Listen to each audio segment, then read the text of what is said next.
importante que entendamos a qué podría referirse, ¿ya? Dice así. Esta es una versión del hebreo para que entendamos más o menos cómo se podría interpretar esto de que comía de su casa. Dice, el Targum Onklos traduce las palabras del versículo 23, Ki Said Befif, perdone mi pronunciación, porque comía en su casa. Pero la traducción literal es porque había casa en su boca. Miren qué interesante, porque había casa en su boca.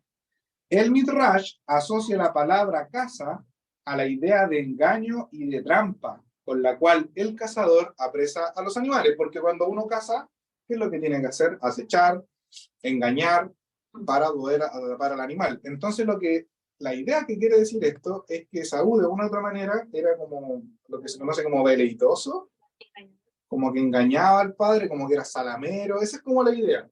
Y sigue diciendo, el cazador apresa a los animales, comparando al malvado con el cazador que engaña, ya que la mayoría de los animales son cazados con engaños. Así se explican las palabras caza en su boca, o sea, en la boca de Saúl, que engañaba con sus mentiras e hipocresías a su padre, quien no se daba cuenta y le prefería, mientras que Jacob era un hombre íntegro que permanecía en las tiendas estudiando. Eso es un comentario que nos dice los que han estudiado el hebreo.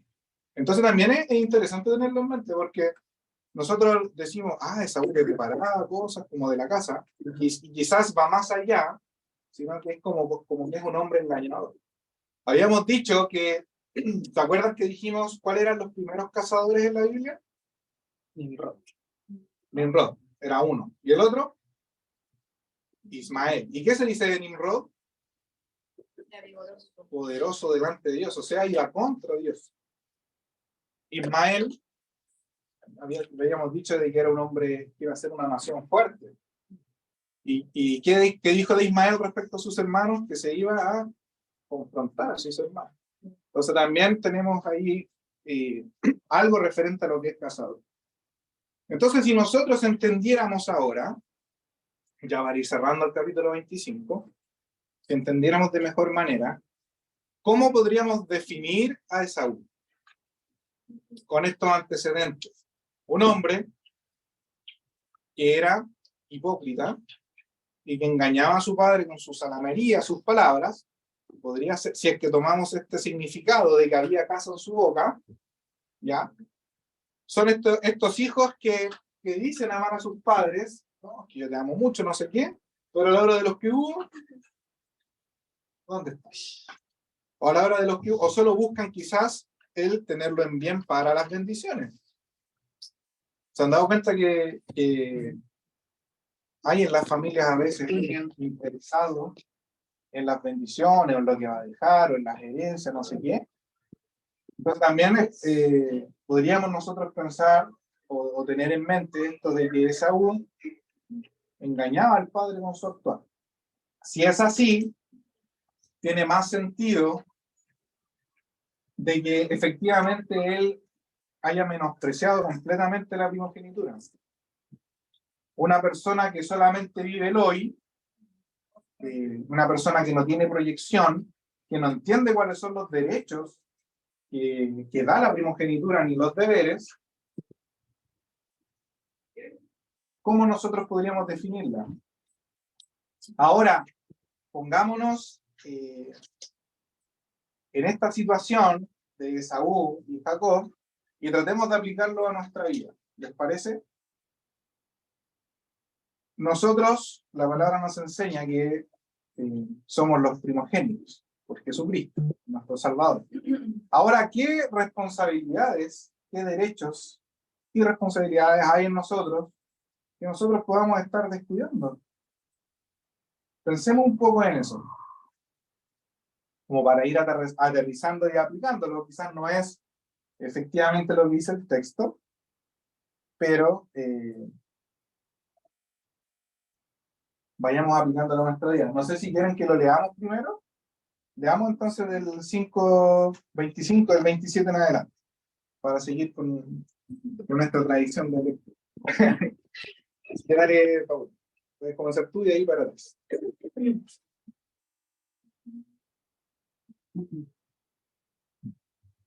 27.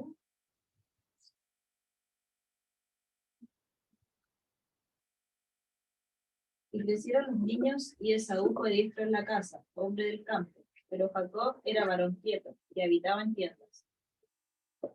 Y amó Isaac a Esaú, porque comía de su casa, mas Rebeca amaba a Jacob. Y guisó Jacob un potaje, volviendo Esaú del campo cansado.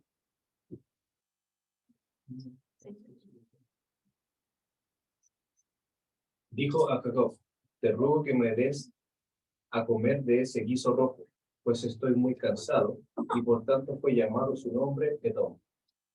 Jacob respondió: véndeme en este día tu primogenitura. Dijo Esaú: igual me voy a morir, ¿por qué me sirve la primogenitura? Y dijo Jacob: júramelo en este día. Y él le juró, y vendió a Jacob su primogenitura.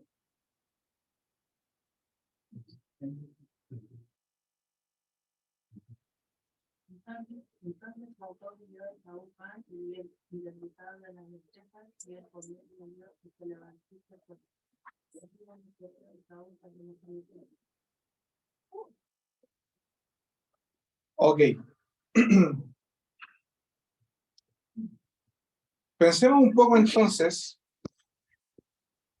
Tratemos de... La semana pasada vimos un poco de qué se trataba la primogenitura, ¿cierto? Ahí hemos hablado acerca de la responsabilidad que se conoce como históricamente, de que si el padre de familia no estaba, era el primogénito que tenía que asumir con la responsabilidad de guiar a la familia. También había una responsabilidad espiritual en ello, una responsabilidad de que toda su vida debía andar conforme a la voluntad de Dios. Ese era el plan de esta primogenitura. Y también habíamos hablado de la doble porción de las bendiciones que traía la primogenitura. Ahora, si nos centramos en las definiciones que se nos dan de Esaú y de Jacob, ¿cuál se asemejaría más a una persona con esas características de quizás guiar a la familia o estar ocupado a la familia? ¿Podemos participar todos? Hágase, por favor, ahí vamos aportando ideas.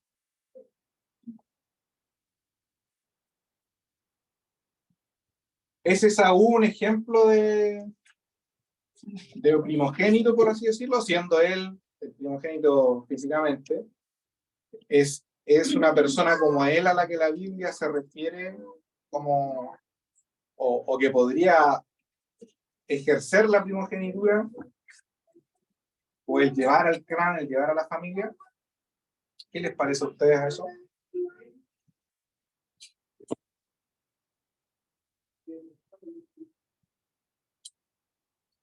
Yo personalmente creo que en cuanto a como un perfil de primogénito, el que más se acerca a la voluntad de Dios, a lo que se venía practicando desde Abraham, era Jacob. Porque vimos también en algún momento de dónde viene la costumbre de cazar, siendo que ellos habitaban en tiendas, siempre en el mismo lugar, no salían a rondar la tierra, para cazar me refiero. Entonces, desde ese punto de vista, y en el mismo hecho de que menciona que sea un varón quieto, hace referencia a que era un varón que buscaba al Señor. Entonces, de ese punto de vista veo yo que Jacob es el que se acerca más a ese perfil de primogénito conforme a la voluntad de Dios. Ok.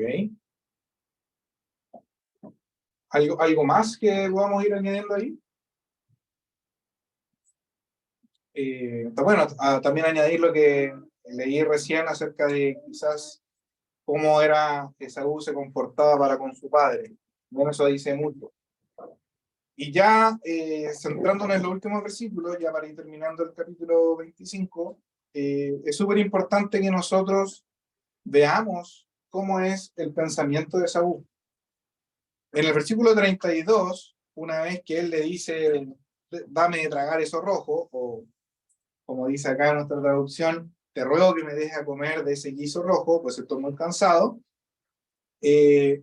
Una vez que Jacob le dice, véndeme tu primogenitura, porque entendemos que él anhelaba la primogenitura y estaba quizás, o podríamos pensar, si entendemos que era un hombre íntegro, maduro, él estaba preocupado de que la primogenitura fuera a quedar en manos de un hombre perverso como Esaú. Y podemos decir perverso porque el Nuevo Testamento así lo confirma. Lo habíamos dicho. Era un fornicario y un profano.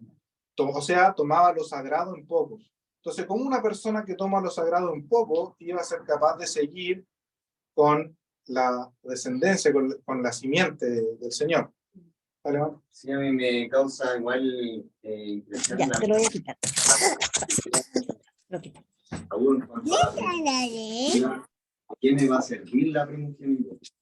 No sé, el domingo pasado escuchaba igual lo que se comentaba conforme a cómo él veía la primogenitura, o si él sabía o había recibido esa visión de su madre de que el menor iba a ser servido por el mayor, conforme a lo que Rebeca le pregunta a Dios. Entonces, si él estimaba ya por nada, por decirlo así, la primogenitura producto de aquello, o no, ¿cómo él lo entiende? ¿Por qué dice eso? Me llama la atención. Porque el ser primogénito, como mencionaba, es como algo importante.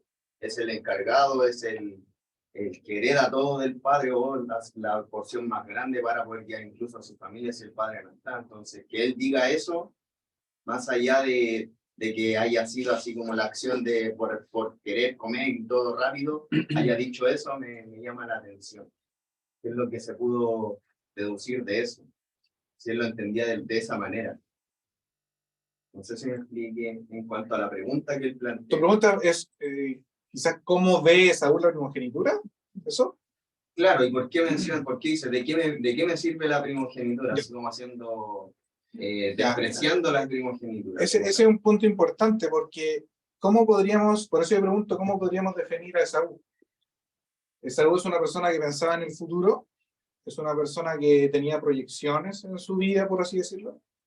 ¿Se acuerdan que cuando comentamos la otra forma de ver, o la forma que ahora estamos viendo, de entender la escritura, de que Jacob era un hombre íntegro y Esaú era un hombre que tenía, que ¿cómo era que vivía él? Vivía... Se enfrentaba siempre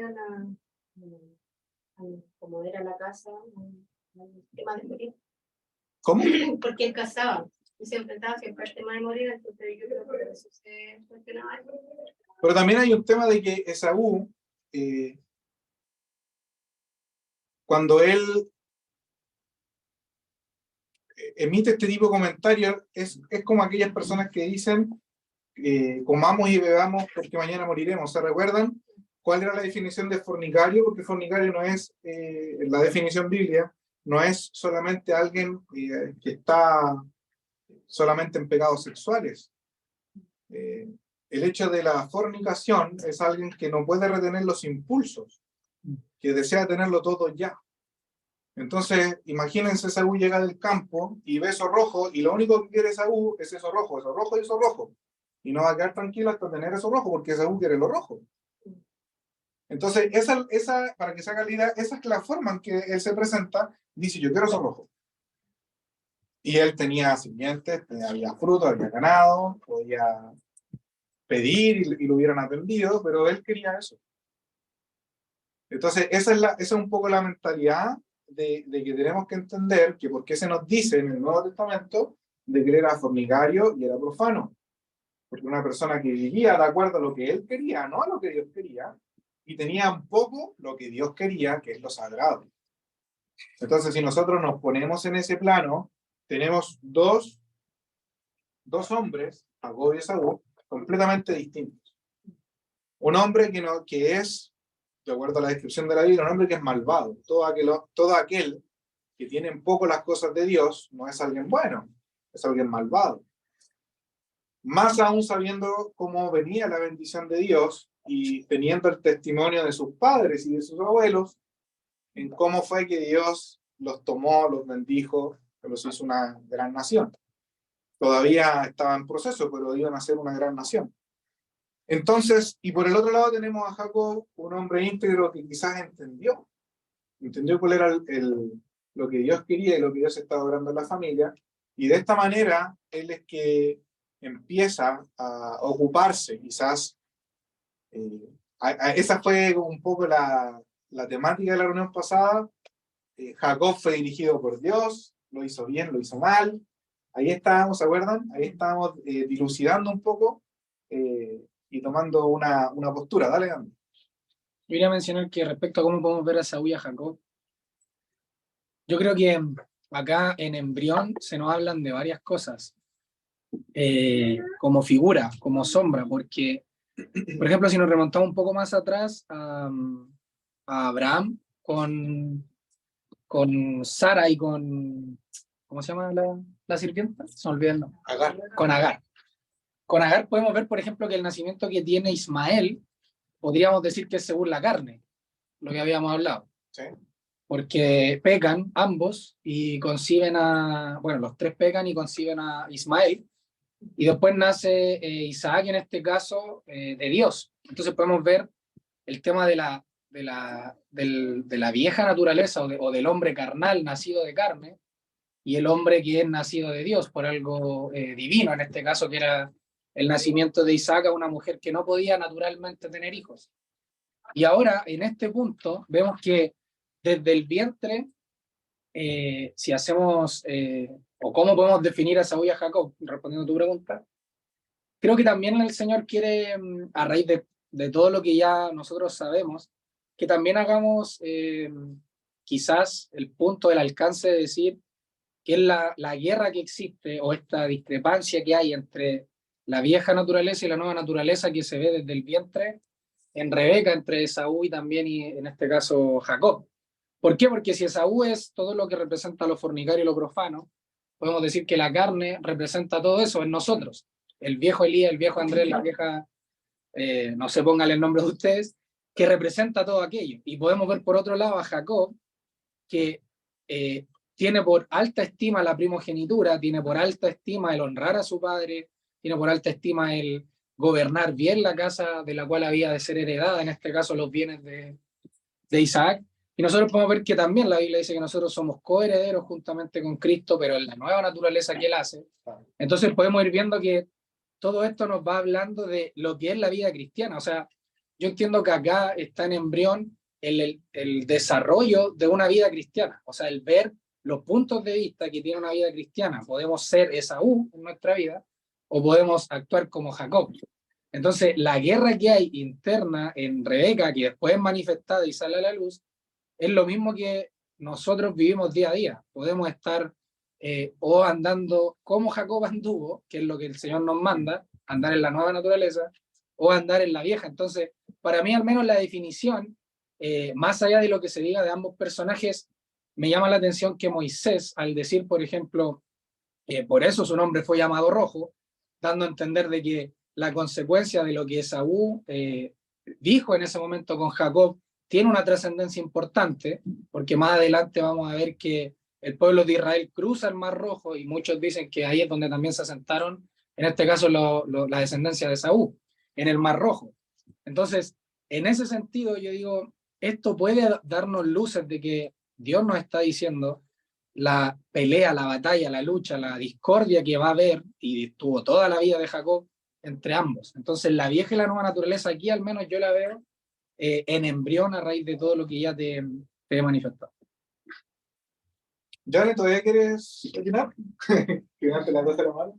No, es que era más que nada un comentario de Saúl que habíamos dicho la semana pasada, del hecho de que él haya tomado la decisión de salir a cazar. Se supone que Isaac no era un hombre pobre y él tenía ganado, tenía de todo como para poder alimentarse. Y se entiende que las personas que salen a cazar son para poder alimentarse. Entonces él lo hacía por amor al arte. Era como que a él le gustaba ver sufrir a los animales en el sentido de la casa, porque algo malo a la vista de ese sentido de llegar y matar por querer hacerlo como un hobby. En cambio, Jacob era todo lo contrario. Él, si quería comer, comía, se ve que él comía puras verduras, no necesitaba estar comiendo así como matando un animal para poder saciar su hambre. Ya. Entonces se decía que los hombres que salían a cazar eran como mal vistos.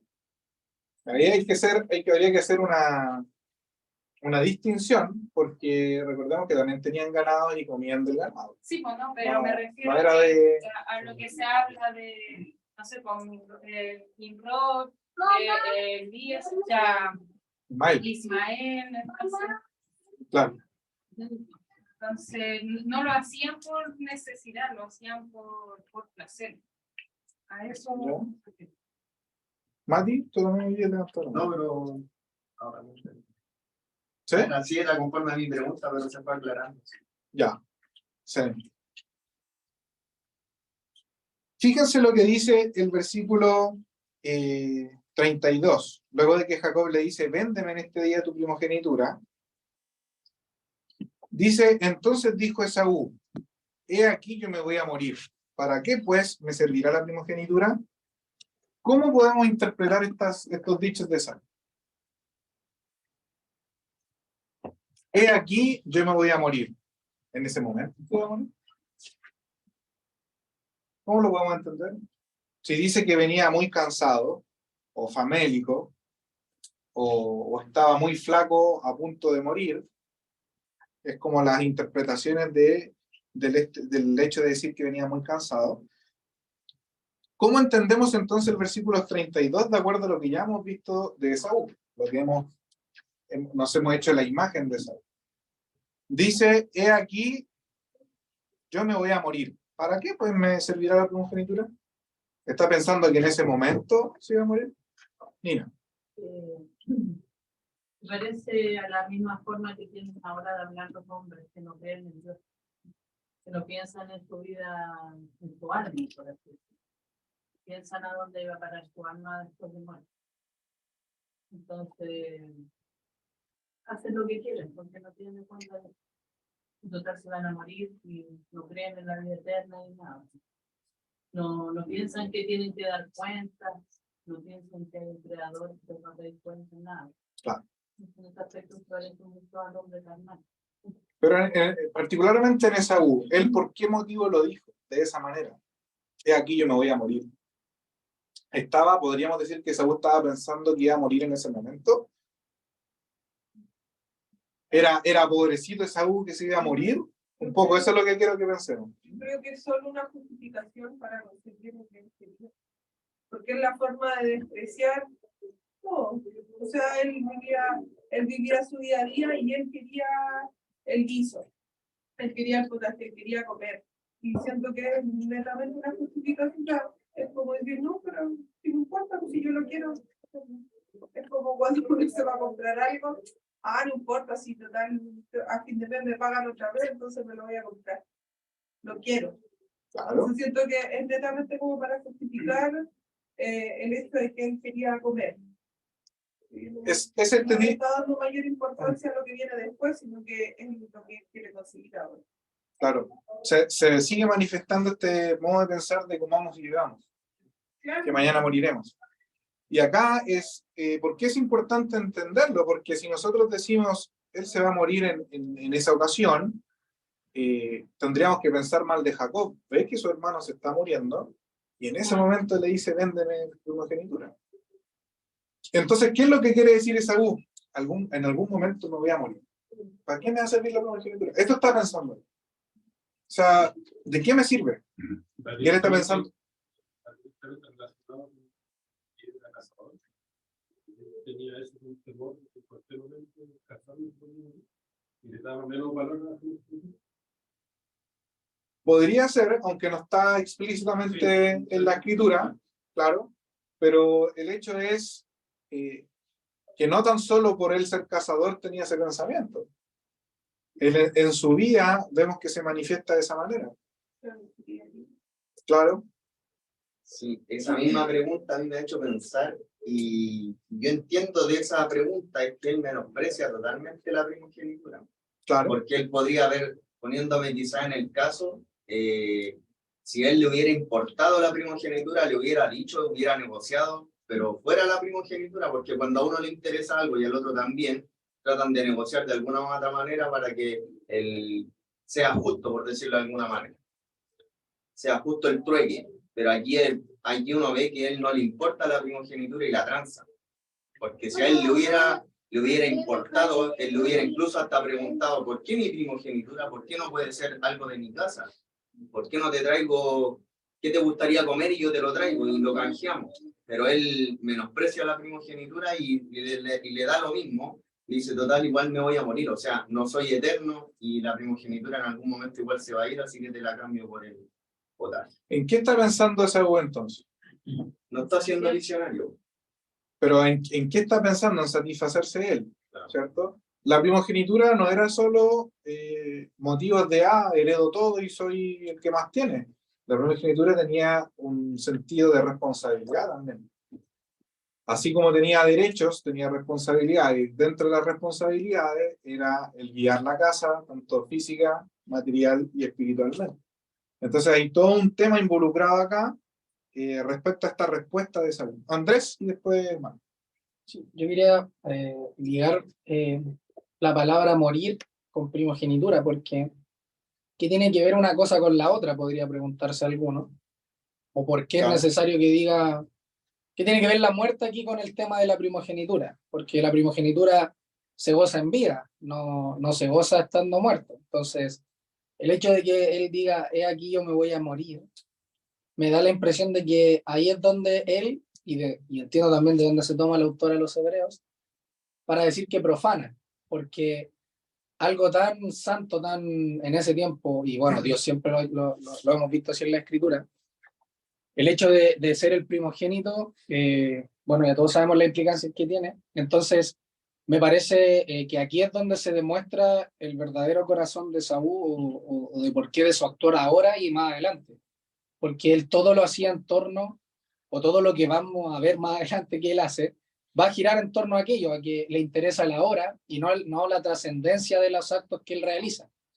Entonces, como él no tiene en su visión, en su vista, la trascendencia de lo que él hace, las cosas que él ejecuta, es donde vemos que la desprecia. Entonces, después vemos que en este caso, después se llega a las hijas de las cananeas y le causa dolor a su madre, a su padre, y va siempre enfocado a aquello, a que, como tú bien decías, va a todas las decisiones que él hace van a ser con lo que él quiere satisfacer en el momento. Entonces aquí cuando pregunta específicamente ¿para qué me servirá la primogenitura y lo liga con la muerte? Entiendo yo que él ahí está diciendo nada de lo que para ustedes es importante, para mí lo es. Entonces yo creo que ahí él se separa ya de la familia definitivamente. O sea, él ahí ya en su corazón se separa de todo aquello que es, bueno, su corazón y de vista, porque después dice, así menospreció Saúl la primogenitura y se va, se levantó y se fue. Entonces todo esto que nos está contando Moisés, entiendo yo, que hace la separación Dios, y también a raíz de todo eso, entre Jacob y Esaú. Entonces para mí ese hecho es importante porque se separa ya. Correcto. ¿Alguien más quiere decir algo ahí? ¿Maca? O sea, es que no era relacionando lo que está hablando Andrés, pero no me hizo preguntarme si con la forma en la que tiene él de despreciar, así como igual me voy a morir, ¿de qué me sirve? Yo me preguntaba ese trueque que están haciendo realmente con la importancia que tenía la primogenitura, realmente después lo iban a llevar a cabo. O sea, porque ahí no está ni el papá ni la mamá, que es el papá el que le entrega la primogenitura al hijo. Entonces, la bendición. Perdón, la bendición al hijo me daba para decir, después en un par de años, efectivamente el papá iba a llevar a cabo este juramento que tenían los hijos. O sea, ¿era tan fácil como deshacerse de la primogenitura? O sea, es por eso que Jacob, en el versículo siguiente, o sea, Esaú, Jacob le dice a Esaú, ¿sí? En el versículo siguiente, júrame en este. Entonces el juramento se entendía que era un compromiso de palabra y que si se incumplía, recaía la muerte sobre el que faltaba. Entonces bastaba con que ambos subieran, porque Esaú sabía. Esaú sabía que la había vendido. ¿Ya? No, en los papás, acá no se dice, no se da luces de que hayan escuchado o la hayan dicho. Más adelante, en el capítulo 27, recordemos que Esaú sabía que la había vendido, pero no lo dijo cuando el papá le dijo que lo iba a bendecir. Exacto, por eso yo preguntaba o decía si tenía importancia, o sea, Sí. Una real importancia el hecho que ellos Es que- hayan cambiado. O sea, yo entiendo el Sí. júramelo, la palabra, que puedo dar la mano, no sé, pues entre hombres que se dan la mano y efectivamente como que lo llevan a cabo. Pero por eso, pues, ¿realmente para él iba a ser importante o era como... Humanamente hablando, era una transacción legal Ya, y tenía valor. ¿Ya? Ahora lo que nosotros tenemos que pensar es, estamos diciendo que Jacob actuó mal, o sea, Esaú actuó mal, ¿cierto? Nuestra pregunta es, ¿Jacob actuó bien? ¿Jacob actuó bien?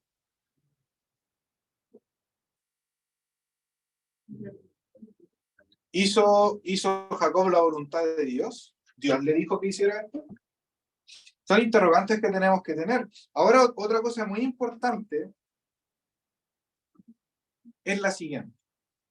Esta transacción, desde el punto de vista divino, ¿tenía algún tipo de validez? ¿Era lícita?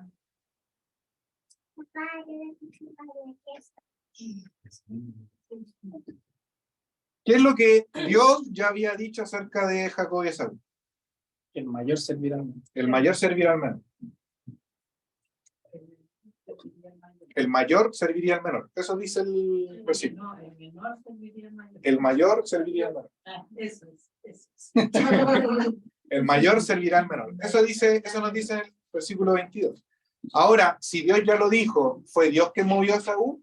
¿Podemos deducir eso? Yo creo que no. Acá estamos frente entonces a dos hombres pecadores, uno quizás completamente desinteresado por lo que es justo, y otro que estaba interesado pero a su manera, carnal. ¿Necesitaba Dios ayuda?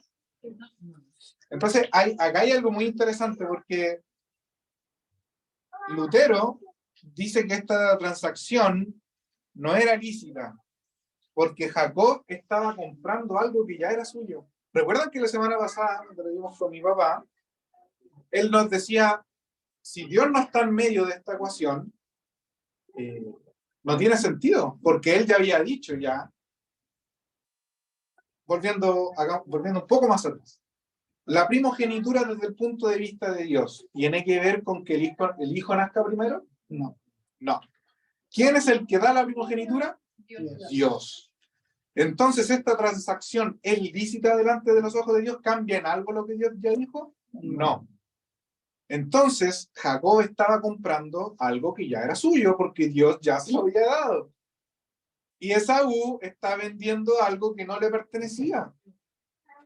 Entonces, es súper importante situarse en esa realidad de que en el mundo terrenal los hombres actúan de acuerdo a lo que ellos desean, a lo que ellos quieren, pero el plan divino ya está trazado. Entonces, Esaú ciertamente actuó mal, malvado, como nos dice la palabra, pero Jacob, en este punto, podríamos decir que tampoco actuó guiado por Dios.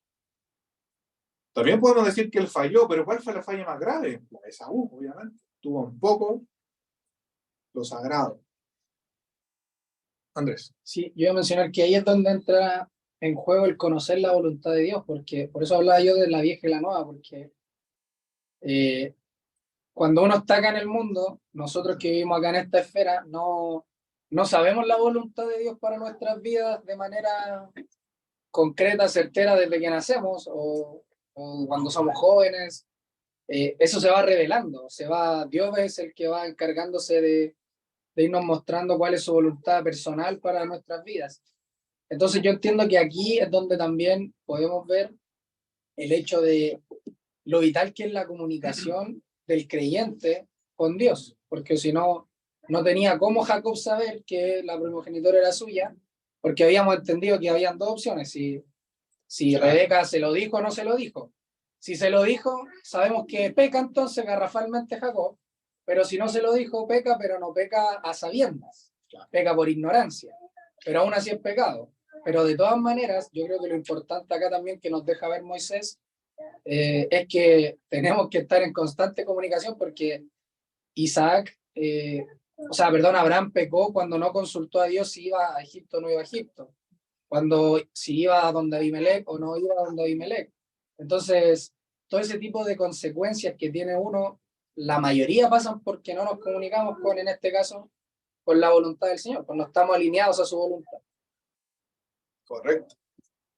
Y acá, hermanos, hay algo muy importante que yo quiero que lo analicemos como una aplicación en nuestras vidas. Estamos viendo que Esaú tiene en poco la primogenitura. Esaú tiene en poco lo divino, lo de Dios. Apliquémoslo a nuestras vidas hoy. Por la gracia de Dios sabemos que no vamos a llegar al punto de ser profanos, pero la vieja naturaleza está en nosotros. Y acá es donde tenemos que interrogarnos y decirnos qué es más importante para nosotros. ¿Es más importante pasarlo bien acá en la tierra, vivir el día a día? ¿O lo que trasciende?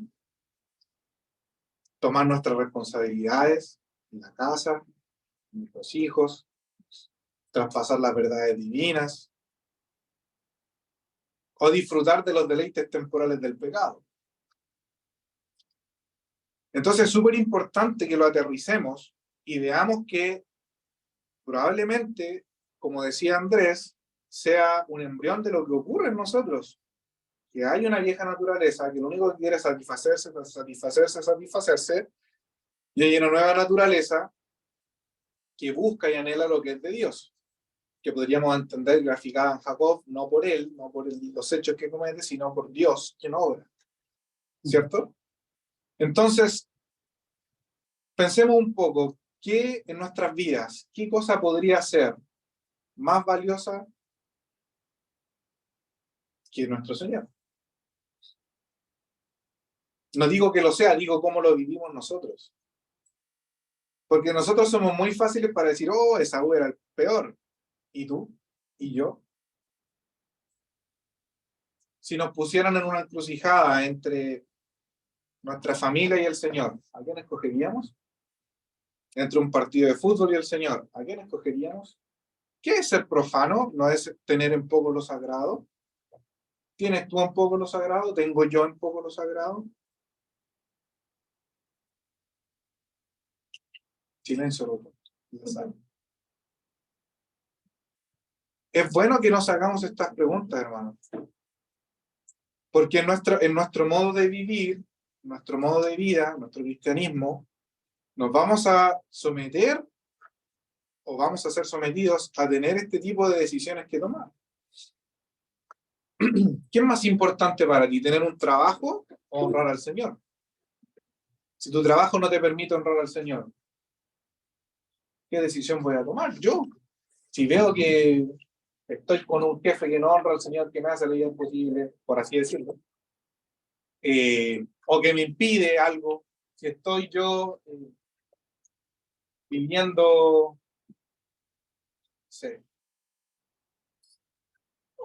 viviendo de una manera que estoy ahí y no voy a tomar decisiones por lo sagrado. Entonces también es una forma de preguntarnos a mí mismo, ¿qué prefiero yo? ¿Descansar o pasar tiempo con mis hijos leyendo la Biblia, enseñándoles, instruyéndolos? ¿Qué es tener en poco lo sagrado, ¿no? Yo creo que es una buena pregunta que tenemos que hacernos. No estoy diciendo que vamos a ser condenados por eso, pero quiero ser súper claro en la figura de la nueva naturaleza y la vieja naturaleza. Eso es lo que estamos pensando, ¿cierto? En esta forma de verlo, y nosotros podemos ser Esaú en nuestras vidas, claramente. Y ahí es donde yo quería detenerme para que lo analicemos. ¿Estás de acuerdo conmigo, Esteban? Hay cosas que nosotros tenemos en poco. Por ejemplo, en los jóvenes. ¿Qué quieren hacer los jóvenes con su vida? Yo también fui joven. Yo podría decir, yo quería jugar, quería salir, quería pasarlo bien. Ok, ¿y lo sagrado? ¿Cómo estamos ahí, chiquillos? El lícito, todo me es lícito, pero también la advertencia es no todo me conviene. Y siempre nos vamos a ser puestos, hermanos, en esta disyuntiva. O sea, hay cosas que son sagradas y que van a trasladarse con cosas que no son sagradas. ¿Y qué es lo que vamos a decidir? Muchas veces se nos dice, o podríamos pensar, que soy extremista, porque no sé, tenemos una reunión y tenemos un cumpleaños, llevándolo súper realista la situación. Tenemos una reunión y tenemos un cumpleaños. Entonces tú decís, chuta, mi familia tira más que la iglesia. No digo que esté mal, pero digo, hay prioridades que nosotros debemos entenderlas. Donde te manda el Señor, a ti, a mí, es donde nosotros debemos anhelar estar y debemos tomar las decisiones correctas. Entonces, por eso yo digo, todas las cosas que nos impiden, todas las cosas que a nosotros nos llevan a tomar malas decisiones, es porque no entendemos qué es lo sagrado. ¿Entendemos qué es lo sagrado? En este caso se nos habla de la primogenitura, pero para nosotros, aplicándolo, entendemos qué es lo sagrado, cuáles son nuestros derechos y nuestras responsabilidades. Por ejemplo,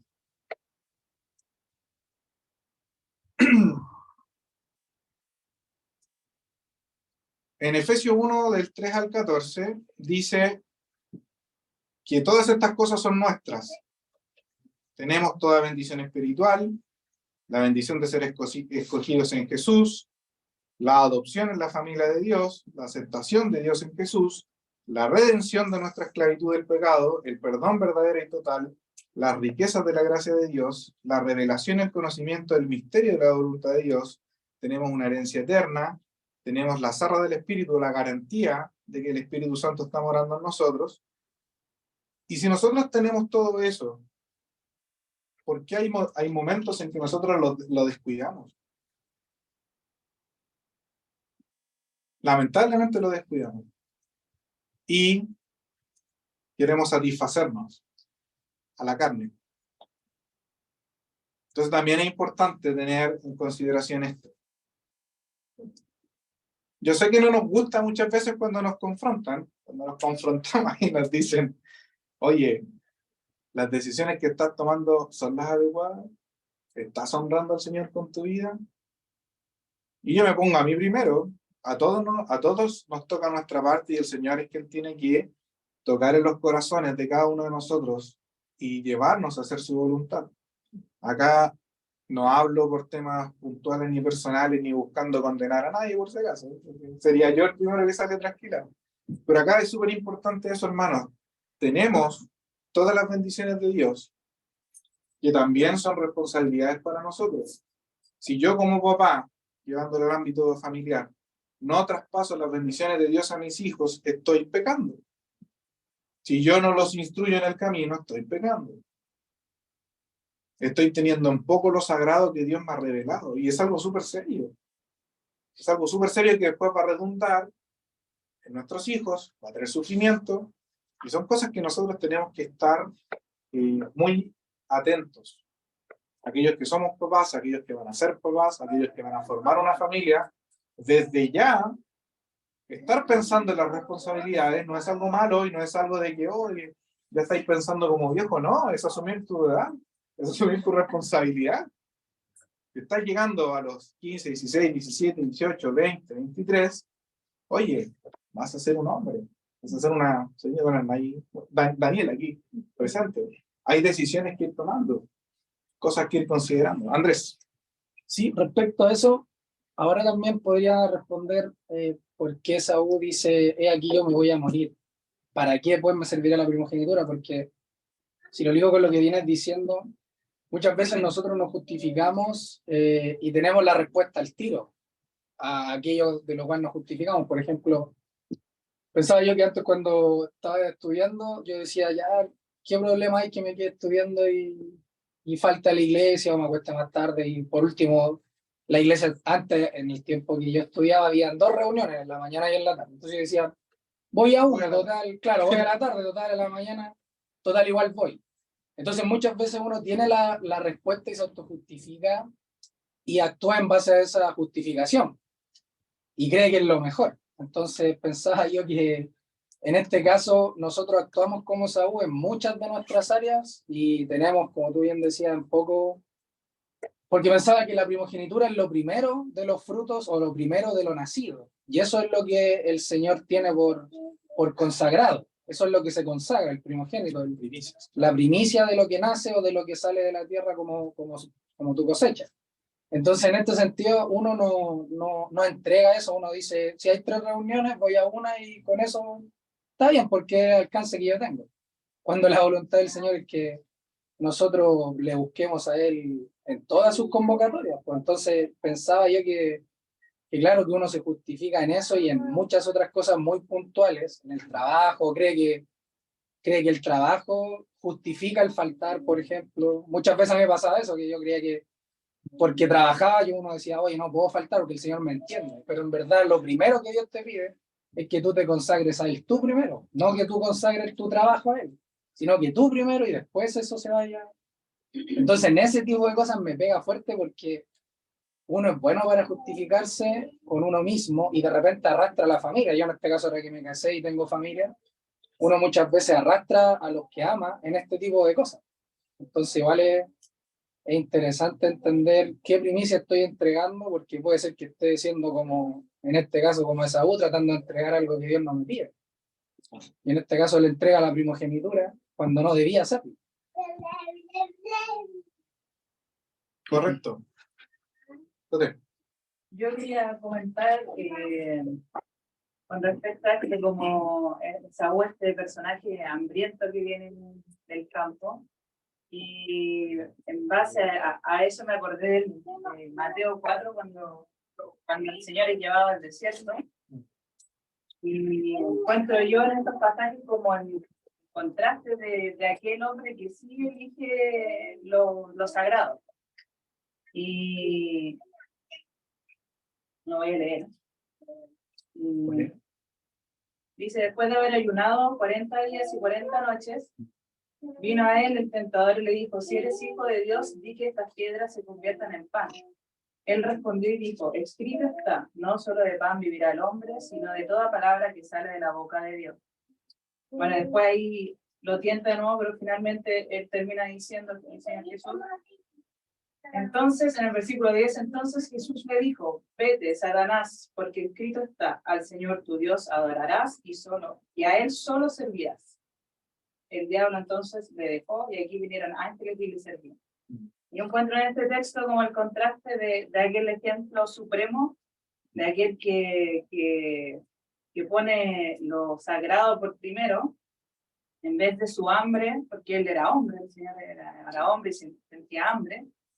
Y eso me llama la atención, como que podemos ver en él, en nuestro ejemplo. Y yo pienso, por ejemplo, en el versículo 10, quizás qué cosa es la que te está tentando y te está haciendo elegir dejar lo sagrado por lo terrenal o por lo vano, y decirle a eso, vete, y poner ese nombre ahí.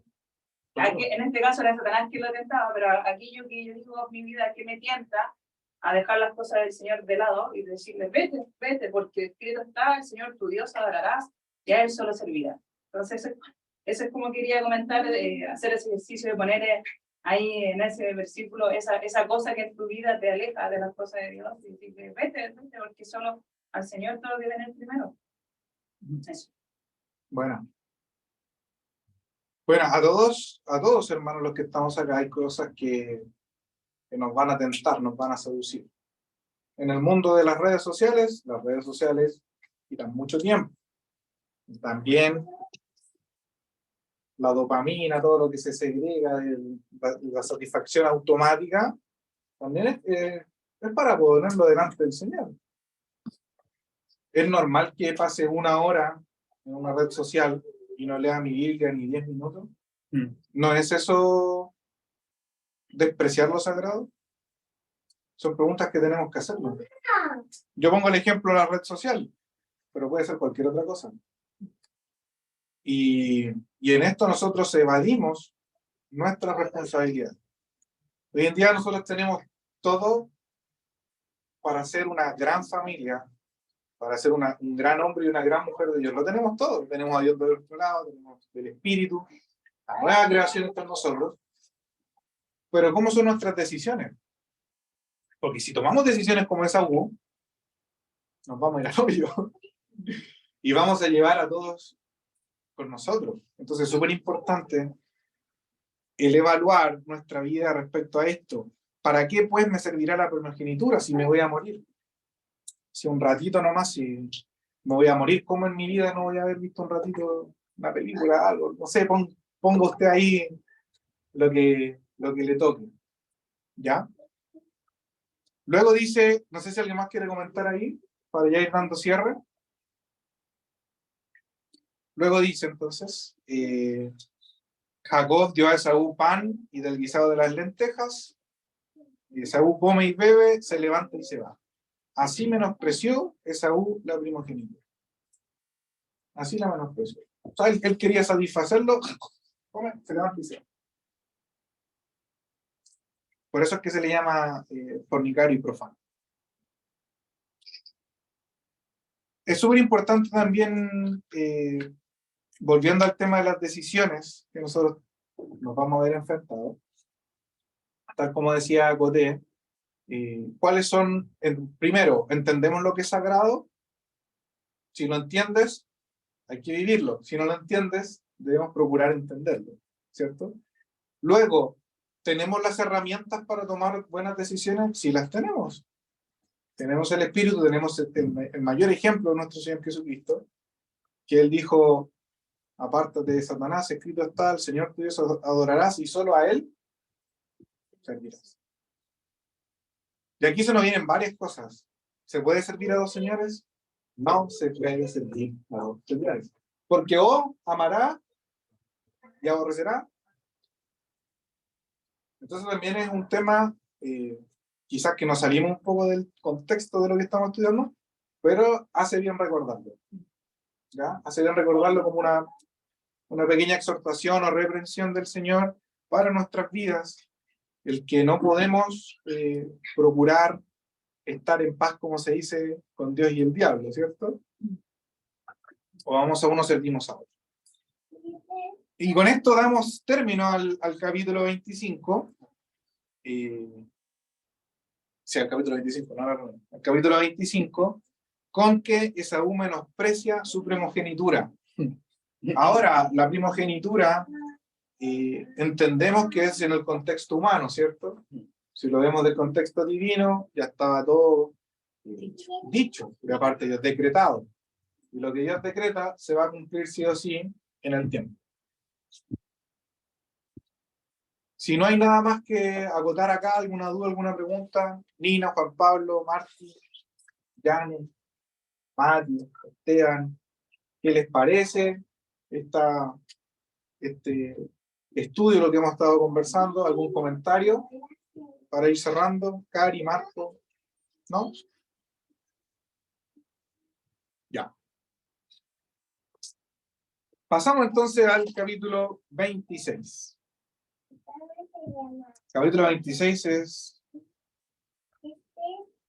un capítulo muy interesante porque hasta el momento se ha dedicado un capítulo a Isaac, a la vida de él.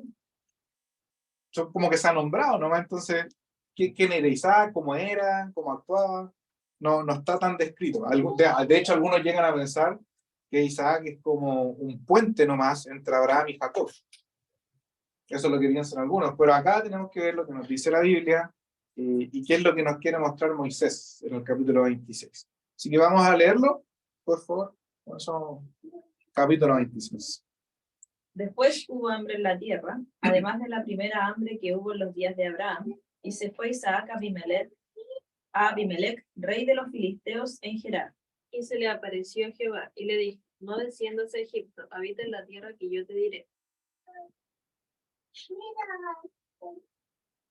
Habita como forastero en la tierra, y estaré contigo, y te bendeciré, porque a ti y a tu descendencia daré todas estas tierras. Confirmaré el juramento que hice a Abraham tu padre. Multiplicaré tu descendencia como las estrellas del cielo, y daré a tu descendencia todas las tierras, y todas las naciones de la tierra serán benditas en tu simiente. Por cuanto Abraham, tu padre, oyó mi voz y guardó mi precepto, mis mandamientos, mis estatutos y mis leyes. Isaac habitó en Gerar. Los hombres del lugar le preguntaron acerca de su mujer y él dijo, nuestro también. Y él dijo,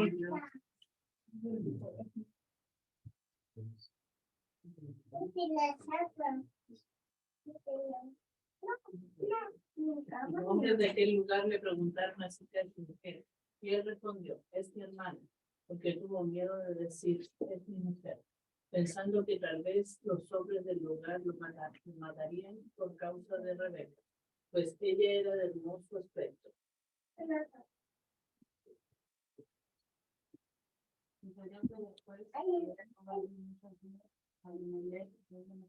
Mirando por una ventana, vio a Isaac que acariciaba a Rebeca su mujer. Y llegó a Abimelech, a Isaac, y dijo, he aquí, ella es de cierta mujer. ¿Cómo pues dijiste? Es mi hermana. E Isaac le respondió, porque dije, Isaac, moriré por causa de ella. Y Abimelech dijo, ¿por qué nos has hecho esto? Por poco hubiera dormido alguno del pueblo con tu mujer y hubiera traído sobre nosotros el pecado. Entonces Abimelech mandó a todo el pueblo, diciendo, el que tocare a este hombre o a su mujer, cierto morirá.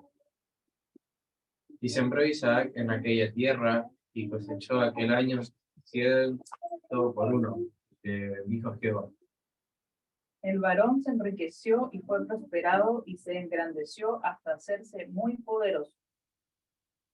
Y tuvo hato de ovejas y hato de vacas, y mucha labranza, y los filisteos le tuvieron envidia. Y todos los pozos que habían abierto los ciudades de Abraham, su padre, en sus días, los filisteos los habían cegado y llenado de tierra. Entonces dijo Abimelech a Isaac, apártate de nosotros, porque mucho más poderoso que nosotros te hace. E Isaac fue de allí, y acampó en el valle de Gerar, y habitó allí. Luego Isaac volvió a excavar los pozos de agua que habían cavado en los días de su padre Abraham, y que los filisteos habían cegado después de la muerte de Abraham, su padre, y los llamó por los mismos nombres que le había puesto su padre. Y los siervos de Isaac cavaron en la vaguada y encontraron allí un pozo de aguas vivas.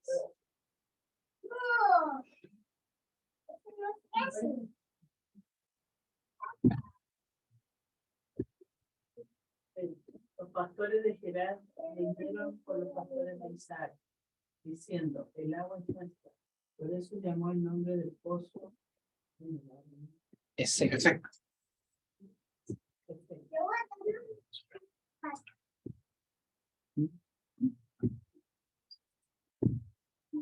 Ahí sí. Porque habían altercado con él.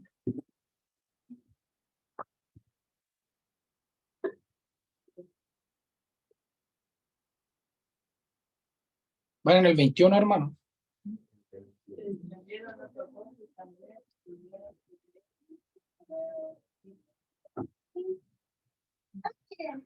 Se apartó de allí y abrió otro pozo. Luego prendió mucho de él, y le puso su nombre sobre el lugar. Y dijo, porque ahora Jehová nos ha prosperado y fructificaremos en la tierra.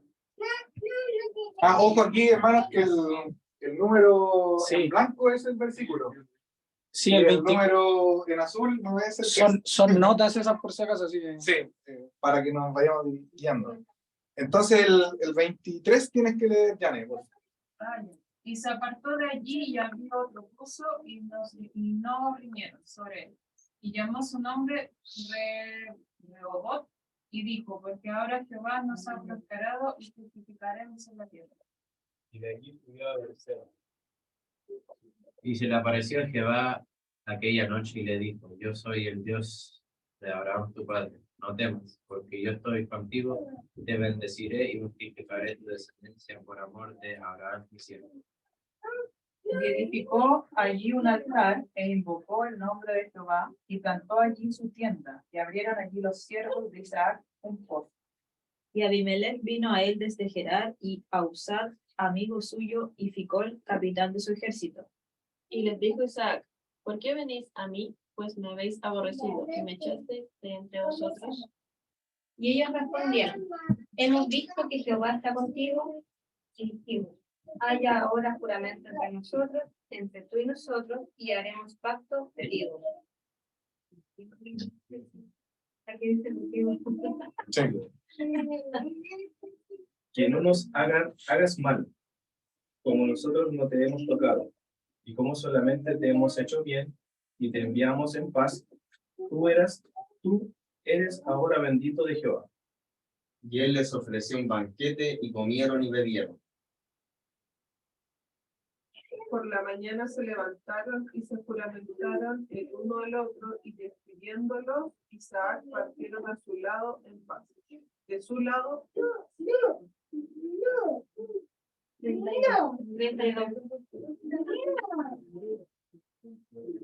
En aquel día sucedió que vinieron los criados de Isaac y le dieron nuevas acerca del pozo que habían abierto.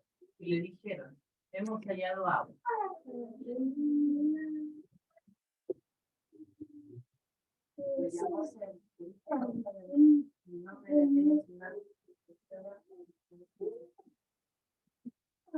Cuando Saúl era de 40 años, llevó con mujer a vivir, hija de Noé,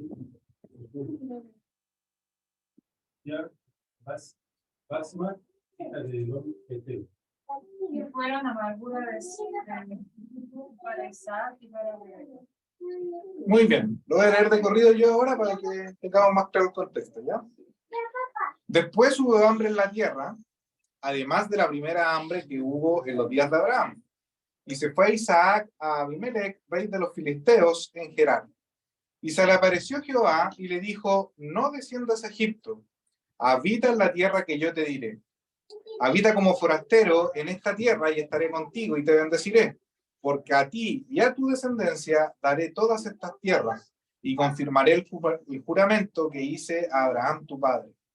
Multiplicaré tu descendencia como las estrellas del cielo y daré a tu descendencia todas estas tierras, y todas las naciones de la tierra serán benditas en tu simiente.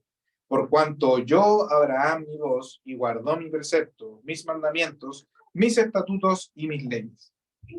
Habitó pues Isaac en Gerar, y los hombres de aquel lugar le preguntaron acerca de su mujer, y él respondió, es mi hermana, porque tuvo miedo de decir, es mi mujer, pensando que tal vez los hombres del lugar lo matarían por causa de Rebeca, pues ella era de hermoso aspecto. Sucedió que después que él estuvo allí muchos días, Abimelech, rey de los filisteos, mirando por una ventana, vio a Isaac que acariciaba a Rebeca su mujer. Y llamó a Abimelech a Isaac y dijo, he aquí, ella es de cierto tu mujer. ¿Cómo pues dijiste, es mi hermana? E Isaac le respondió, porque dije, quizá moriré por causa de ella. Y Abimelech dijo, ¿por qué nos has hecho esto? Por poco hubiera dormido alguno del pueblo con tu mujer y hubieras traído sobre nosotros el pecado. Entonces Abimelech mandó a todo el pueblo diciendo, el que tocare a este hombre o a su mujer, de cierto morirá. Y sembró Isaac en aquella tierra y cosechó aquel año 100 por 1. Y le bendijo Jehová. El varón se enriqueció y fue prosperado y se engrandeció hasta hacerse muy poderoso. Y tuvo hato de ovejas y hato de vacas y mucha labranza. Y los filisteos le tuvieron envidia. Y todos los pozos que habían abierto los criados de Abraham su padre en sus días, los filisteos los habían cegado y llenado de tierra. Entonces dijo Abimelech a Isaac, apártate de nosotros, porque mucho más poderoso que nosotros te has hecho. E Isaac se fue de allí y acampó en el valle de Gerar y habitó allí. Y volvió a abrir Isaac los pozos de agua que habían abierto en los días de Abraham su padre, y que los filisteos habían cegado después de la muerte de Abraham, y los llamó por los nombres que su padre los había llamado. Pero cuando los siervos de Isaac cavaron en el valle y hallaron allí un pozo de aguas vivas, los pastores de Gerar vinieron con los pastores de Isaac diciendo: el agua es nuestra. Por eso llamó el nombre del pozo Esec, porque habían altercado con él.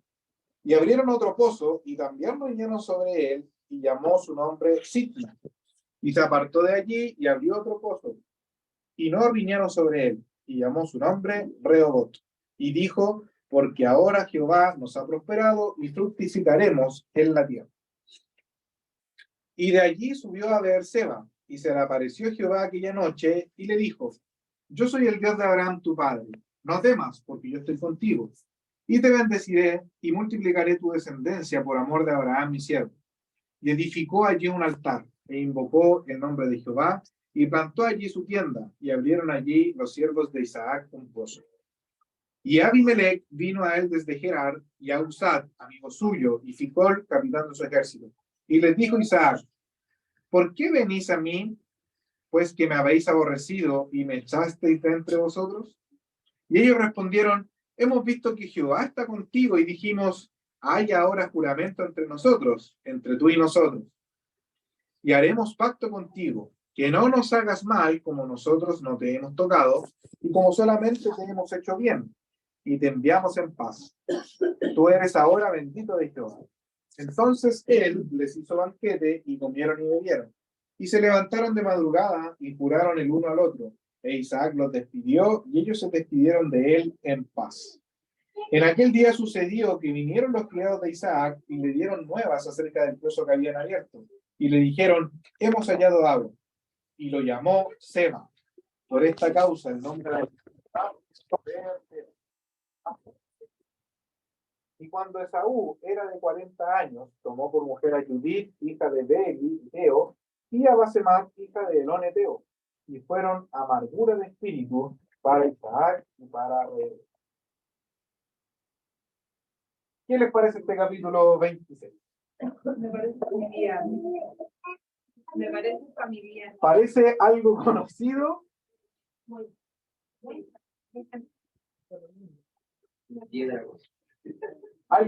¿Alguno que se atreva a hacernos un resumen del capítulo 26 de lo que acabamos de leer? No, tanto, hermano. No sé quién escoger. Yo tengo una. ¿Va a hacer el resumen? Sí, pero también un alcance de los. Ya. Vale. Se ve que hay hambre y dice cómo o distinta de aquel, mejor dicho. Primera hambruna de los días de Abraham. Y se va a Gerar a los filisteos, a donde está Abimelech. Habíamos dicho que Abimelech era el título de los reyes de los filisteos, y no es la misma persona física que conversa con Abraham.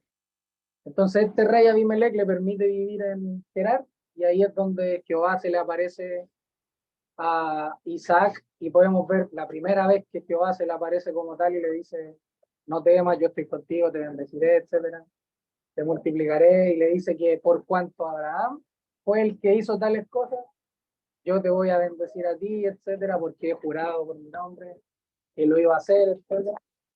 Y después pasa que tiene altercados, obviamente viviendo ahí. Bueno, primero le dice a Abimelech que es la hermana con la que anda y no es la esposa, porque tiene miedo de morir.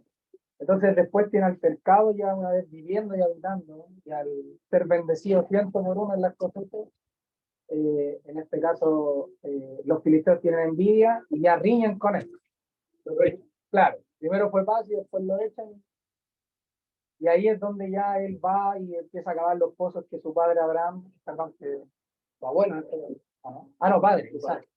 Y su padre había acabado, entonces los vuelve a dejar operativos, ¿ya? Porque los filisteos lo habían tapado. Y después de eso se ve ya al final de su vida, o sea, del capítulo, perdón, que Esaú toma a las hijas de los Eteos, de los hititas. Entonces ahí él se hace, dice, de amargura de alma y de espíritu para sus padres. Correcto. ¿Buen resumen o no? ¿Qué no tenemos? ¿Qué faltó, Nis? El pacto que hicieron después lo usaron. Bueno, ¿algo más faltó?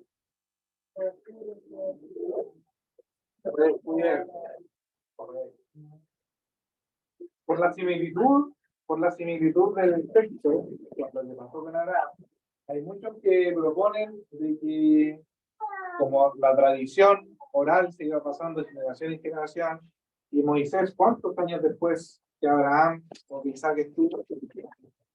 Algunos dicen 300, 400 años. Entonces, muchos piensan que podría haber sido que Moisés estaba escribiendo el mismo relato, porque se pasaba de generación en generación, pero como que se había equivocado en los nombres,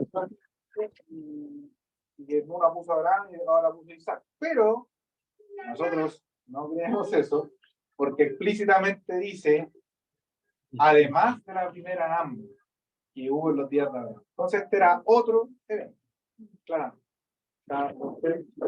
Moisés efectivamente sabía lo que estaba escribiendo y lo que quería dejarnos plasmado, y obviamente entendemos que dirigido, siendo inspirado por el Señor. Vamos entonces al versículo 1. Dice, disculpa, y lo otro es que parece que Abraham tuvo dos hambres, o sea, pasó dos, una cuando va a Egipto y otra cuando va a donde Abimelech, en este caso, cuando empieza a recorrer. Ya. Entonces tampoco podría ser lo mismo. Claro. Podría ser la misma. Claro. Cuando dice después, allá, antes de que pase. Yo tenía algo más que acotar porque igual la historia porque esto iba a acariciar muchas cosas y en Abraham el Señor lo recogió para que no pecara con este caso González. ¿Qué había pasado antes? Que el Señor había herido a Abimelech y había hecho estériles a todas las mujeres de su vida. Abraham va también.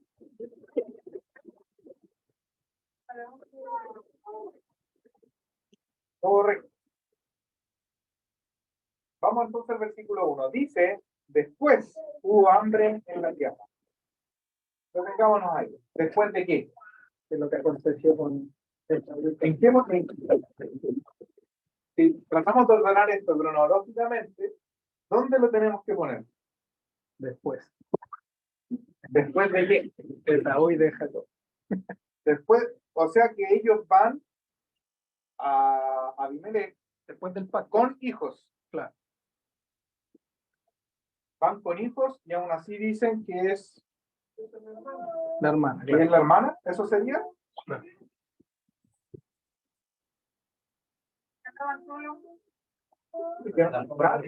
Por eso pregunto, ¿después de qué? Para que tratemos de ubicarnos. Creo que de que Isaac coró al Señor por mujer estéril, ¿no? Porque eso pasó antes de tener a... Eso es lo que queremos entender. ¿Cuándo pasó esto? Iba a con bebé. Pero yo tengo una carta que Dios le dice estas cosas. Y si él estaba con la aflicción de que no, su mujer no iba a tener hijos, no podía tener hijos, lo hubiera cuestionado ahí mismo, igual que Abraham. Yo no tengo hijos. El ser Damasceno es el que va a heredar. En cambio, si Isaac tuviera la misma preocupación, actuaría igual. Yo también le preguntaría si me hizo a mí, pero ¿cuáles hijos? Si mi esposa no puede tener hijos, por ejemplo. En cambio, acá se ve que esa duda no la tiene porque está resuelto, que él ya tiene hijos. Ya, igual eso sería un poco inferir, no está explícitamente, porque no se nos dice en el contexto que estaban los hijos, ni que están ni que no están. ¿Cierto? Entonces, por eso yo pregunto después de qué, para que tratemos de ubicarlo. Podríamos decir perfectamente que es después de lo que se nombró, de lo que aconteció con el Jacob y Esaú. Podríamos pensar nosotros que fueron a la tierra. O lo otro que podríamos hacer, lo otro que podríamos entender es que el capítulo 25 estaba nombrando las descendencias, ¿cierto? Nombró las descendencias de Ismael, de Abraham, Isaac, y ahora lo que hace es volver ahora en esto particular de la vida de Isaac. Estas serían las formas de ver. ¿qué?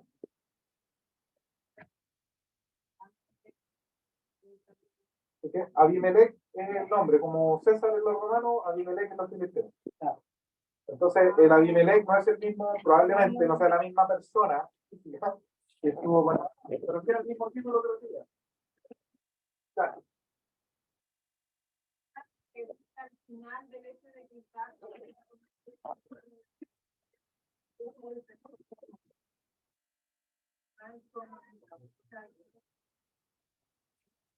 Saúl.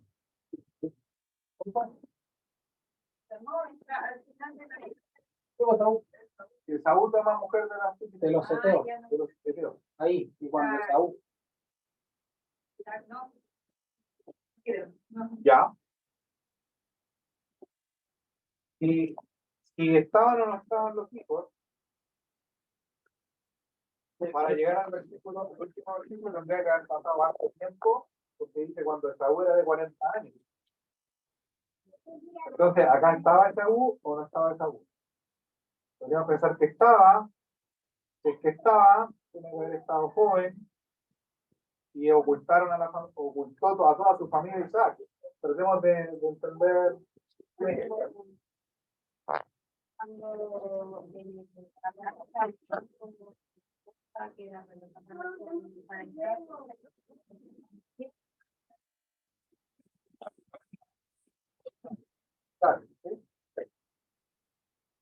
Aquí en la última parte donde dice que ajustaste la tienda de su madre y Sara y tomó a esa por mujer y la amó, en el capítulo 77 del 24, hay como que una calza más que el tema de después. Ya, podría ser una interpretación, pero ¿qué hay de que el mismo versículo, o sea, el capítulo 26, al final nombra esta vez? ¿Qué necesitamos entender? Ya estaban los hijos, probablemente, ya está. Entonces, cuando dice después, hubo hambre en la tierra, podríamos entender que después de lo que ya había descrito, ya constituyó, donde estaba sentado y ocurrió todo lo que vimos en el capítulo 25 con Isaac y Esaú. Después hubo hambre en la tierra, y esto de que hubo hambre en la tierra, ¿le afectó también a Isaac o no? Le afectó. Claramente le afecta por los ganados, por el ganado, por la siembra, etc. Y dice, además de la primera hambre que hubo, entonces acá pareciera de que el movimiento divino está llevando a Isaac a vivir algo muy similar a lo que vivió su padre. ¿Correcto?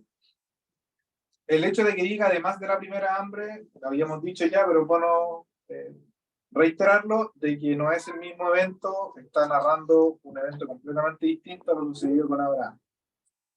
Luego dice, y se fue Isaac a Abimelech, rey de los filisteos, en Gerar.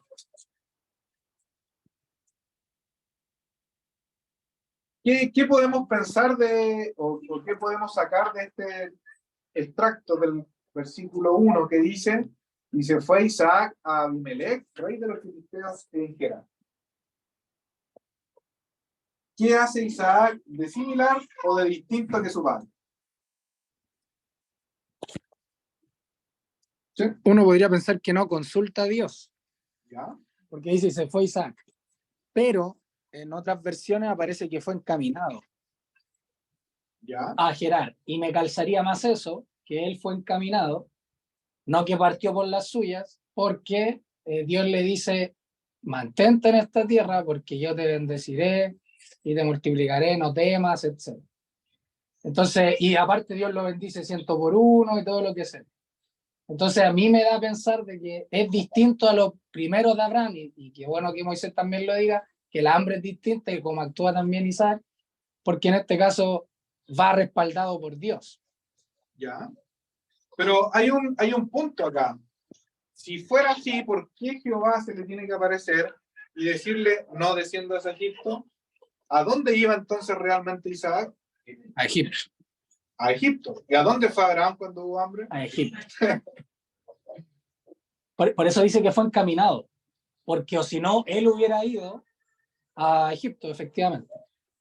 Podría ser una forma de interpretarlo, o lo otro que podríamos entender es que iba de camino a Egipto y Dios lo detiene antes. Claro.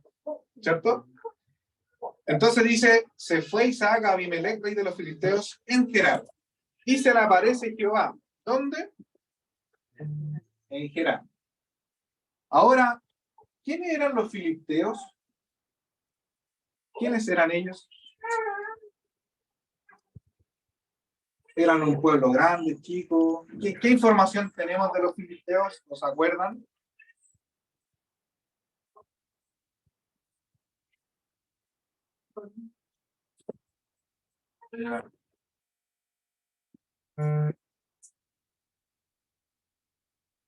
¿Por qué toma esa decisión Isaac de ir a donde los filisteos? ¿Será porque conocían a su papá? ¿Habrá sabido Isaac la historia? ¿La habrá contado Abraham? Y por eso dijo, voy donde Abimelech, porque Abimelech me va a tratar bien. Pues eso no puede ser. Yo creo que porque Egipto tiene la figura o tipo en las escrituras del mundo, o de lo que vendría a ser todo lo contrario a lo que es Dios en este caso, en este sentido. Entonces cuando le dice que no baje y que se quede tú estás hablando del 2, ¿ya? Claro, en Gerar, por eso, pero tomándolo también de lo que dice, porque en el tema de que lo manda a los filisteos, puede ser también por el hecho de que se menciona más adelante que los filisteos habían cerrado todos los pozos de Abraham, etcétera. Entonces entiendo que puede ser el hecho para testificarle también, como Dios no se ha quedado sin testimonio, a los filisteos en este caso por todo lo que hicieron con Abraham, o por todo el conflicto que hubo con Abraham también. Ok. Pero yo voy al hecho, y quiero que pensemos un poco, ¿en quiénes eran los filisteos? ¿Eran un pueblo temeroso de Dios? ¿Eran un pueblo pagano? ¿Dónde es que recurre Isaac cuando ve el hambre?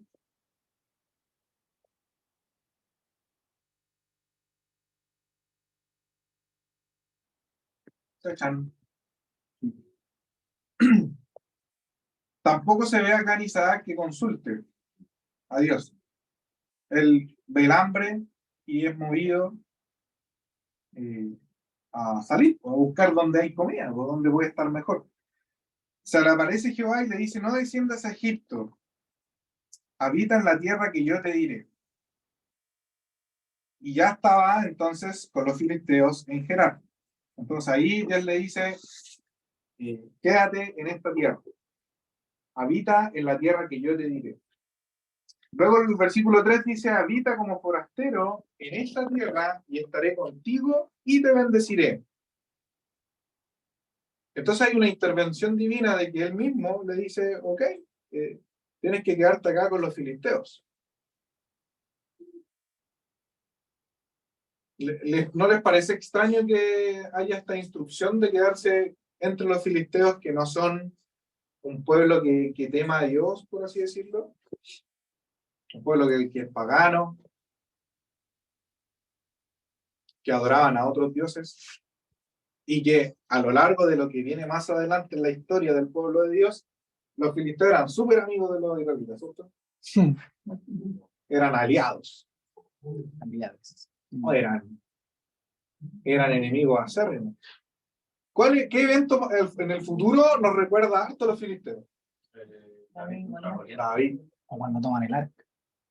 David. Y los filisteos entonces, cuando toman el arca también. Los filisteos entonces, ¿cómo eran? ¿Cómo era Goliat? Era gigante. En ese tiempo, ¿cierto? De David habían gigantes y estaban en los filisteos. Sansón contra los filisteos. Entonces siempre vemos esta pugna, ¿cierto? En el futuro. Entonces no es extraño para nosotros que estén habitando en los filisteos. Cuando David, más adelante, ¿se acuerdan que David se tiene que esconder, está huyendo? ¿Para dónde se va y se hace el loco? No era ese lugar. No se puede hacer el chuelo. No, está bien. No hay problema. Voy a opinar. Entonces, se nos dice a lo largo de la escritura que los filisteos eran un pueblo enemigo acérrimo de Israel. Y es extraño, o no, es extraño que Dios le haya dicho vayan donde, o que atacar donde los filisteos. Por lo menos para tenerlo ahí en mente. ¿Cuál será el motivo? ¿Para qué? Obviamente en este capítulo vamos a desarrollar de que Dios quiere tratar algo con Isaac. Pero querrá decir algo más. Ahí tengámoslo por si acaso. Me llama la atención que le haya dicho que no descendiera a Egipto. Esa es una instrucción que él podía transgredir y ir a Egipto como lo hizo Abraham. Es que de hecho iba a Egipto. Podríamos entender que él iba a Egipto. Iba a Egipto y Dios lo frena y le dice que se quede en la tierra que él le iba a mostrar. Exacto. De cierta manera, independientemente que habitara con Anos, era lo que Dios le estaba diciendo. Dios lo estaba respaldando y le estaba incluso acordando de la promesa que le había hecho a su padre, de que él era el cumplimiento y que de él también vendría otro cumplimiento y así sucesivamente. Ok. Debemos recordar algo antes. ¿Cuál era la instrucción de Dios hacia Abraham e Isaac? Que se queden. ¿Dónde tenían que estar? Y Dios le dice, muévete, Isaac. Entonces también tenemos que tener en cuenta eso. ¿Qué es lo que ocurre que Isaac toma la decisión? Aún teniendo el ejemplo de su padre. ¿Cómo lo interpretamos? Para tenerlo en mente, Andrés. Que también le dice que la idea de quedarse ahí era porque esta era la tierra que él le iba a dar. Entonces, y que iba a confirmar el juramento con el que juró a Abraham su padre. Entonces, el hecho de mostrarle la tierra también era para decirle que en Egipto, de hecho Egipto no formaba parte de los límites que Dios había establecido en Canaán. Obviamente Canaán era una parte y Egipto era otra, pasando el río Nilo, entonces era totalmente distinta. Entonces por eso no cuadraba en el plan divino que él se fuese a Egipto. Entonces quedarse en Canaán, y como los filisteos son de Canaán, claro, entonces ahí nos puede hacer más sentido el hecho de que Dios lo pare ahí y no lo permita salir de los límites de los cuales él mismo le estableció. Correcto, muy buen alcance. No diciendo a Egipto, habita en la tierra que yo te diré. Habita como forastero en esta tierra, en Gerar, y estaré contigo y te bendeciré.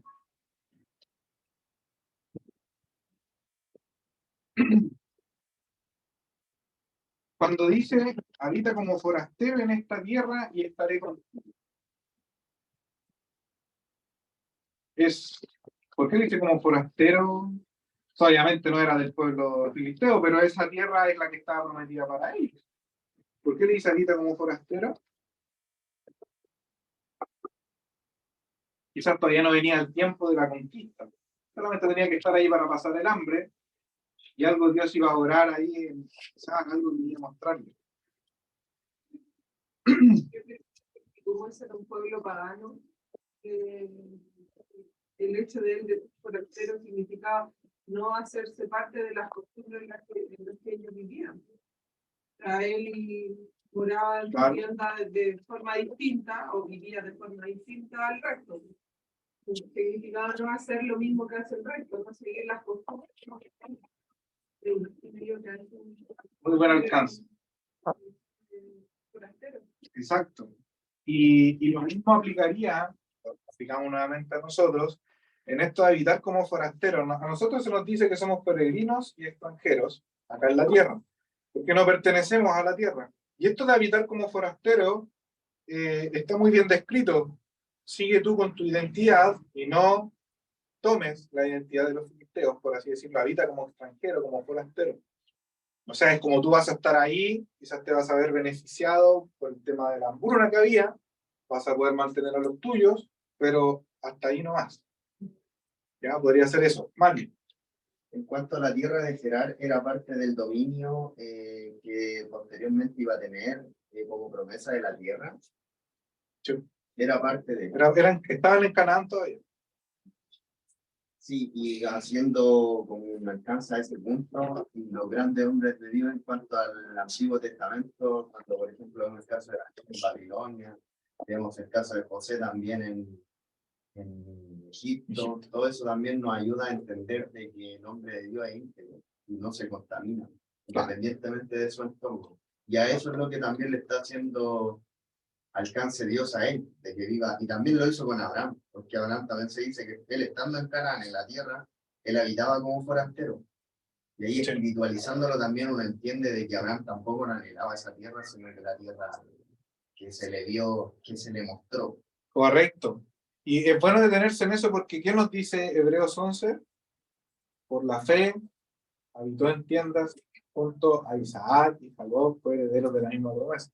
Pero también tenemos que tener en mente el hecho de que Isaac en esto, si bien es cierto, su primera reacción fue ir a Egipto, es Dios que le sale al encuentro. ¿Y por qué es importante que Dios le salga al encuentro? Porque Dios es un Dios personal, que a pesar de que él ya lo había prometido y lo iba a cumplir, tiene, por así decirlo, humanamente hablando, tiene esta deferencia con Isaac de volver a recordarle toda la bendición que sobre él estaba. ¿Era necesario para Dios el volver a decirlo? ¿Acaso Dios había cambiado de opinión por las cosas que había pasado? ¿Cambió en algo la promesa? Si nosotros leemos la promesa, dice: porque a ti y a tu descendencia daré todas estas tierras, y confirmaré el juramento que hice a Abraham tu padre. Multiplicaré tu descendencia como las estrellas del cielo, y daré a tu descendencia todas estas tierras, y todas las naciones de la tierra serán benditas en tu simiente, por cuanto yo Abraham mi voz, y guardó mi precepto, mis mandamientos, mis estatutos y mis leyes.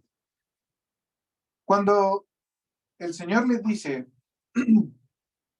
confirmaré el juramento que hice a Abraham tu padre, ¿acaso no es, cómo decirlo? ¿Podría ser que Isaac esté dudando?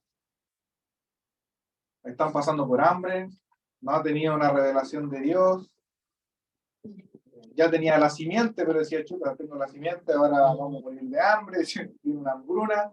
Podría haber estado duda también en Isaac. Isaac era un hombre como nosotros. Y él dice, ya, Egipto era como el granero del mundo en ese tiempo. Egipto al lado del río Nilo, tenía mucho agricultura, siembra, alimentos, grano, etc. Entonces obviamente para allá era donde más seguro iban a estar. Y el hecho de que se le aparezca el Señor y le diga que estará con él y lo bendecirá, porque a ti y a tu descendencia daré todas estas tierras y confirmaré el juramento que hice a Abraham tu padre, debe dar tranquilidad a Isaac, ¿o no? ¿Y por qué le dice esto? ¿Por qué le dice, te bendeciré, a ti y a tu descendencia daré todas estas tierras y confirmaré el juramento que hice a Abraham tu padre? Pensemos un poco, estamos en la hora, pero por último para dejarlo enunciado. ¿Por qué Dios tiene que aparecerse a Isaac y decirle estas palabras en este momento?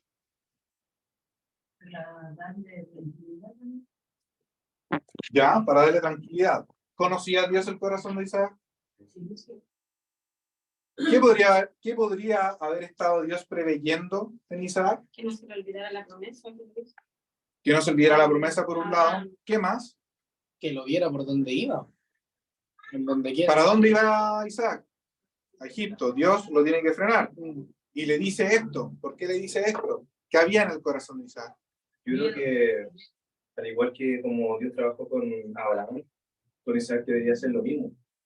Se tiene que pasar todo el proceso de prueba, de hacer que Abraham confíe, o sea, Isaac confíe plenamente en Dios, para llegar al nivel de perfil, por decirlo de alguna manera, de madurez, que fue la que consiguió Abraham. Entonces aquí empieza de cierta manera desde lo mismo, las mismas fallas, las mismas pruebas, casi el mismo proceso que vivió su padre. Entonces creo que esto es el enfoque del versículo. Correcto. ¿Acaso Abraham no instruyó a sus hijos? ¿Qué nos dice Dios mismo de Abraham? Él instruyó a sus hijos. ¿Pero qué pasó con su hijo? ¿Se le olvidó quizás? Una cosa es que a nosotros nos enseñen algo y nos digan algo, y otra cosa es con guitarra, como dice el dicho. Cuando estás ahí, cuando es sometida a prueba tu fe, es cuando Dios tiene que salirte al encuentro y recordarte estas verdades. ¿Ya? Entonces, lo vamos a dejar hasta acá, Mati, con eso cerramos. Lo último que iba a mencionar es que es una prueba más de que Dios es bueno en todo momento, que a veces cuando nosotros nos vemos en aflicción, Él siempre actúa a nuestro favor. Y ahí se ve la gracia que Él tiene con nosotros, la misericordia de podernos poner en la brecha nuevamente, sabiendo que a lo mejor vamos por un mal camino, Él nos vuelve a tomar, nos vuelve a guiar, nos vuelve a pastorear para llevar a cabo su propósito, que su plan no iba a fallar. Yo no veo que en ningún momento Él esté tomando carta en el asunto porque su plan vaya a fallar, sino que es porque nosotros en nuestra naturaleza tomamos malas decisiones, nos dejamos llevar por las emociones, y es Él el que nos enrieda, pero apelando siempre a eso, a la soberanía de Dios y a la gran misericordia que tiene. Correcto. Quedémonos entonces con lo que nos compartió Marco. Dios le dice estas cosas a Isaac porque hay un trabajo que hacer en Isaac. Tiene que llegar a tener la madurez que busca a Dios, como lo hizo en Abraham, ahora lo busca en Isaac. Creerle a Dios, confiar en Dios. ¿Por qué podemos decir eso? Porque justo le dice estas palabras tan claras para reafirmar su compromiso, para confirmar, como dice tal cual, confirmaré el juramento que hizo Abraham tu padre, de que lo iba a bendecir, de que le iba a dar a la descendencia todas las tierras, y después Isaac tiene miedo. Interesante. Y como aplicación, y con esto cerramos. Hermanos, muchas veces a nosotros el Señor nos instruye, nos habla y nos advierte. No lo entendemos en el momento, pero Él constantemente nos está hablando. Así en este capítulo lo podemos ver en Isaac. Le recuerda las bendiciones, le recuerda el compromiso, le recuerda el juramento que hizo con Abraham para que Isaac no tenga miedo. Asimismo, en la escritura, en la palabra, nosotros día a día somos instruidos por el Señor, para donde Él nos recuerda el compromiso que tiene con nosotros, para que nosotros en nuestra vida tomemos sabias decisiones. Entonces quedémonos con esto y que el Señor nos bendiga. Oramos y le avisamos a los chiquillos, ¿ya? Padre, gracias te damos por tu palabra, porque ciertamente desnuda nuestras almas y nos hace ver cuánto nos falta para poder alcanzar esta madurez que tú estás obrando en nosotros. Y es por ello que te damos gracias de que nos enseñes y nos ministres a través de hombres como Abraham, como Isaac, todo lo referente conforme a la fe, esta fe que te agrada, y te rogamos que nos sigas dirigiendo por tu palabra para que la podamos poner por práctica, para que podamos no hacer caso omiso, sino que seamos diligentes en todo lo que tú nos enseñas. Gracias te damos por estos momentos, gracias también te damos por nuestros niños, porque sabemos que también han ministrado sus vidas por medio de tu palabra. Rogamos les bendigas grandemente y a todos nos permitas seguir juntos avanzando en esta carrera espiritual en la que tú nos has dejado. Muchas gracias por todo, Padre, en nombre de Cristo Jesús. Amén. Amén. La avisamos, no sé si van a tener texto, pero te preguntamos por ser.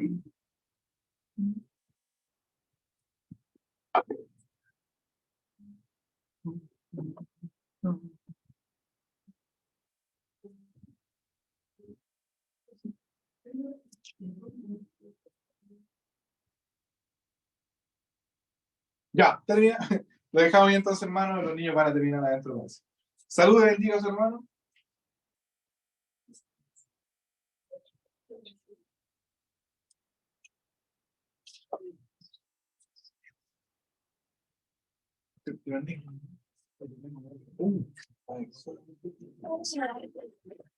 Bendiciones, hermana Gladys, que esté bien. Cuídese. Chao, hermano. Que Dios los Seguimos orando bendiga. por usted. Vale, igual. Gracias. Chao, hermano. Bendiciones. Chao, chao. Chao. Bendiciones. Gracias. Chao, chao. Gracias, hermano.